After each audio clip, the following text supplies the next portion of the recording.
kasih. Sebelumnya saya juga ingin menyampaikan apresiasi. Terima kasih kepada Kang Hadi yang sudah memfasilitasi pertemuan kali ini.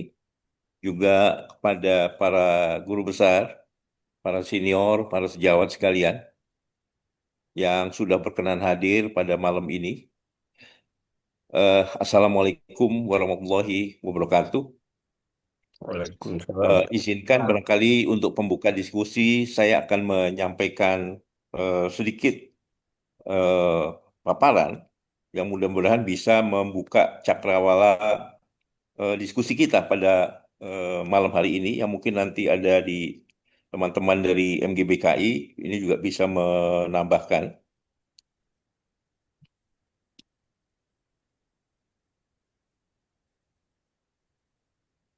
Seperti kita ketahui bahwa eh, bagaimana kita akan sesuai dengan topik yang diminta, kita akan mencoba memperjuangkan independensi Kolegium Pasca Putusan MK.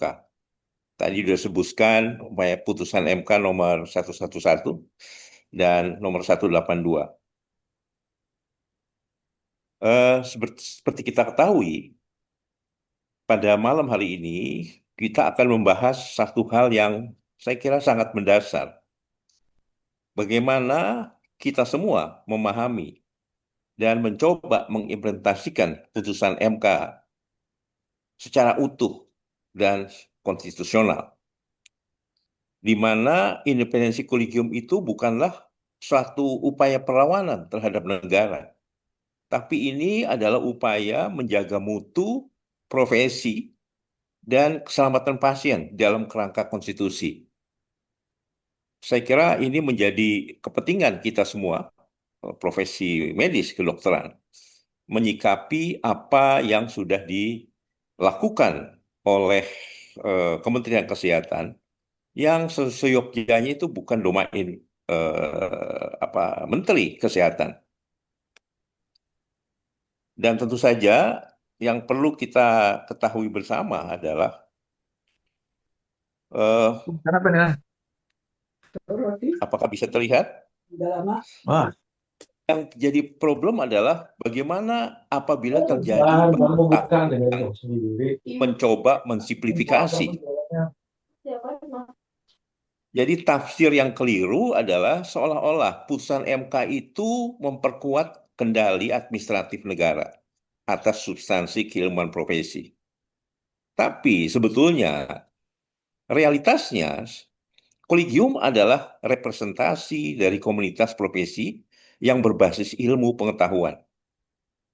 Independensi bukan berarti tanpa accountability, tetapi merupakan perlindungan terhadap objektivitas ilmu. Itu prinsipnya.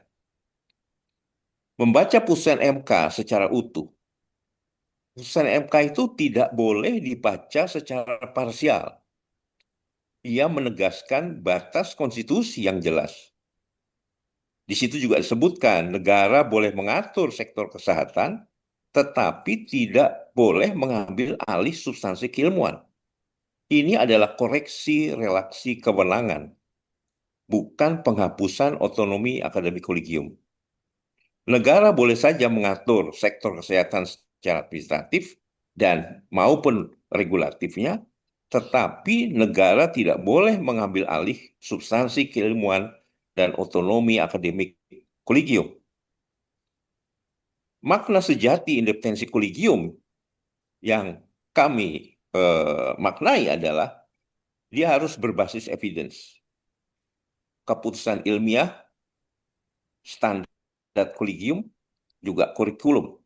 Begitu juga dalam penilaian keahlian, ditetapkan berdasarkan bukti ilmiah, bukan tekanan administratif yang saat ini terjadi.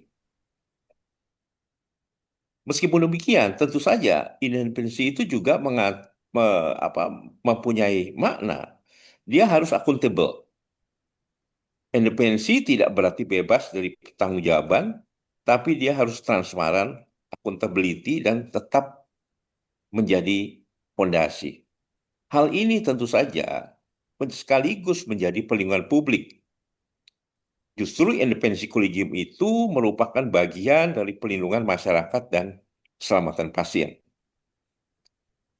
Nah, bagaimana kalau kita lihat batas kewenangan negara versus domain ilmu? Patut diakui bahwa negara memiliki kewenangan untuk mengatur, dan itu sah secara konstitusional. Namun, penentuan standar kompetensi dan kurikulum profesi adalah domain ilmu, bukan domain birokrasi. Jika negara mencoba masuk ke substansi keilmuan, maka akan terjadi pergeseran konstitusional yang berisiko pada objektif dan mutu profesi. Regulasi itu memang domain negara, seperti perizinan, pengawasan, fasiliti, dan kebijakan kesehatan nasional. Sedangkan substansi keilmuan, di sini domain kolegium, berupa standar kompetensi, kurikulum, pendidikan keahlian berbasis evidence. Itu menjadi domain kolegium. Apa risikonya jika independensi itu hilang? Standar akan berubah bukan karena evidence. Jika kolegium menjadi sekedar pelaksana administratif yang kita rasakan saat ini, standar kompetensi dapat berubah akibat tekanan birokrasi, bukan karena perkembangan ilmu. Dan sekarang ini juga kita rasakan terjadinya dualisme kewenangan. Konflik standar dan sertifikasi akan muncul ketika dua otoritas mengklaim kewenangan atas substansi yang sama.